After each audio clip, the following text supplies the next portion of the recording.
புழியிற அளவுக்கு செஞ்சுக்கலாம். நல்லா இலகலாக தான் இருக்குது, ரொம்ப டைட்டாகவும் இல்லை, ரொம்ப இலகலாகவும் இல்லை, ஈஸியாக புழியலாம். இப்போ இதை வச்சுட்டு இப்போ முறுக்கு அச்சு எடுத்தோம்னா இந்த அச்சு தாங்க நான் எடுத்திருக்கேன், இந்த பட்டை அச்சு தான் எடுத்திருக்கேன்.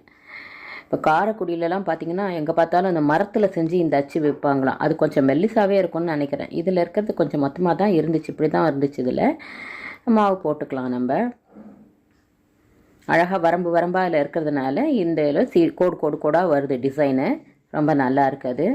இதை நிதானமாக நீங்கள் வந்து நீட்டாக அப்படியே இந்த கட்டையில் பிழிஞ்சு விட்டுட்டு ஒரே அளவாக நீங்கள் கட் பண்ணி எடுத்துக்க வேண்டியதான். ஒரே அளவாக வரும்.